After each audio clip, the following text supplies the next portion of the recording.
Picture this, you're sprinting toward an enemy position, and literally every single foot of earth around you has been engineered for your absolute destruction. That's the high-stakes reality we're diving into today. We're tracking a soldier, let's call him Lieutenant Smith, on a completely desperate, terrifying dash toward a heavily fortified German trench system. His one objective? Destroy the massive, long-range artillery that is actively bombing Allied supply lines. We're going to break down the sheer, terrifying genius of World War I trench engineering. It's essentially a system designed to swallow entire armies whole.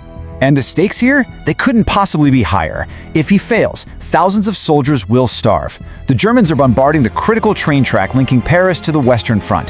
That track is the absolute lifeline keeping the Allies fed and armed.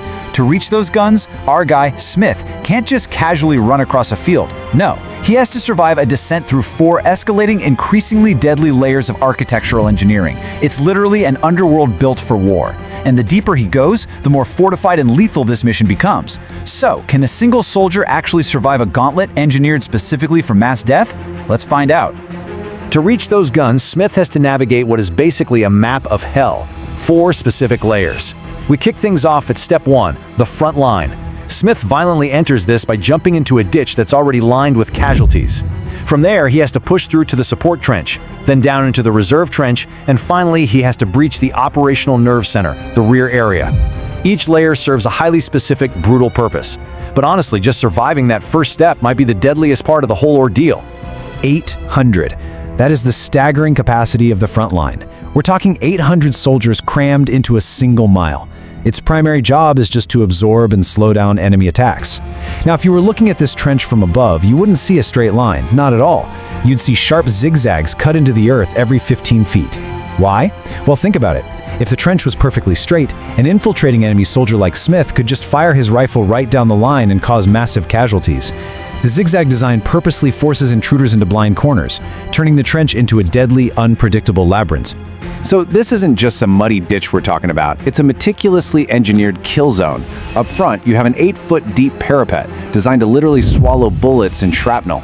Behind that, there's an ammo shelf for rapid reloading, a firing step to stand on, and wooden duck boards covering the drainage channels below, so the trench doesn't just completely flood within a few hours. It's right here that Smith manages to link up with his childhood friend, Sergeant Collins, but they immediately run into a German officer guarding the vital communications trench. It is close quarters, brutal, and incredibly fast.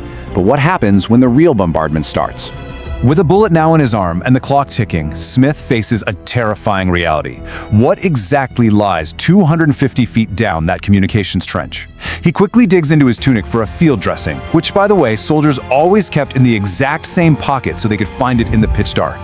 He ties it tight, but time is absolutely running out. You see, once the Germans realize their front line is breached, they're going to rain mortars down on it from the next layer. Smith has to force his way through this dangerous, narrow 250-foot corridor to the next layer before that bombardment drops. And he's about to find out that surviving the front line, that was actually the easy part. Smith violently bursts into the second layer, the support trench. And instantly, the concentration of enemy forces jumps to 1,100 men per mile. This is a totally different beast from the chaotic front line. It actually serves as the main infrastructure hub supplying the front. To advance, Smith is forced to use a Mills-bomb grenade just to clear out the German defenders. He pushes his way through the thick smoke and flying shrapnel into an area that reveals a totally shocking reality about the enemy's engineering.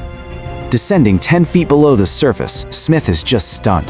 I mean, he's used to Allied trenches, right? Those were hasty, damp, surface-level ditches. But he's just stepped into a room that is completely dry, lined with metal, and fully illuminated by electrical lighting powered by small generators. There are actual bunk beds, hooks for gear, and an organized permanence that is honestly terrifying. This level of permanence reveals a chilling reality. The Germans aren't just holding a line here. They are literally building an underground city. And what's waiting in the deeper levels is even more extreme. He's basically walking through a subterranean war machine. There are officers' quarters plastered with detailed maps where commanders are managing troop rotations. You've got miles of field telephone wire running right along the floor, linking up the entire massive operation. He slips past flare boxes, red to signal an attack, green for success, and first aid stations littered with morphine bottles, which were heavily used to dull both the physical and the psychological horror of the war. He knows he has to stay invisible, but doing so is becoming increasingly impossible. To go even deeper, Smith finds himself staring down the second communications trench. Now, unlike the first one, this is an endless 750-foot bottleneck separating the support trench from the very deepest parts of the underworld. It is incredibly narrow. We're talking only a few soldiers being able to pass at a time. In a passage this tight, there's absolutely nowhere to hide. Any encounter here isn't just a quick skirmish, it's a desperate fight to the death. Smith has to hug the walls, gun raised, checking every single blind corner as he inches toward the third layer of defense. And the deeper he goes, the worse the odds get. He finally reaches the reserve trench, and it is teeming with 1,600 rested, well-fed soldiers per mile. Unlike the previous layers, this trench is a spacious 6 feet wide, specifically designed for safety and relative comfort. These soldiers are sitting on reserve, ready to immediately reinforce any falling lines up top. Smith knows instantly there is no way he can take this section alone. He has to hunker down in the shadows and pray his allied reinforcements catch up. But as he waits, he realizes the true heart of this fortress is still below him. Just how deep does this nightmare go? 20 feet below the surface, the architecture monumentally shifts. Smith discovers massive 40-man barracks completely encased in 3-foot-thick, solid concrete. The furniture is nicer, the air is properly managed. It's explicitly built for long-term living. And the muffled sound of German boots echoing against the concrete right above his head is a constant, stark reminder of the immense danger he's in.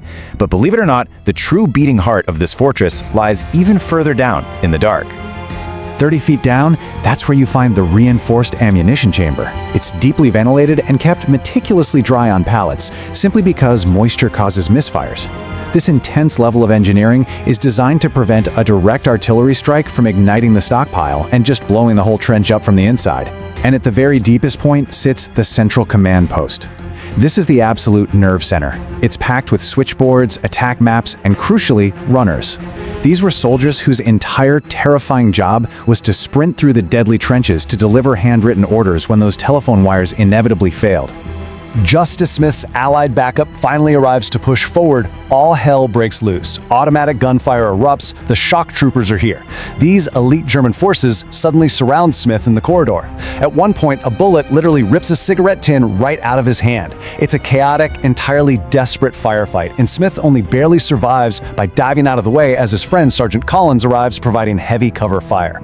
Smith survives the ambush by mere inches, but his relief is violently cut short by the terrifying news Collins brings with him. The clock is officially ticking. 50 minutes. That is all they have before heavily armed German reinforcements arrive from the main hospital miles behind the lines. It turns into a desperate 1,000-foot sprint against a literal ticking clock. They have to rush through the final corridor and reach that artillery before an absolutely unstoppable wave of fresh, heavily armed enemies floods the entire trench system. Now, while Smith is sprinting below, a full-blown technological arms race is raging right above his head. Massive Allied Mark V tanks are slowly crushing no man's land, shielding the advancing troops. In response, the Germans are firing light trench mortars and using massive armor-penetrating rifles specifically designed to just rip right through that tank armor.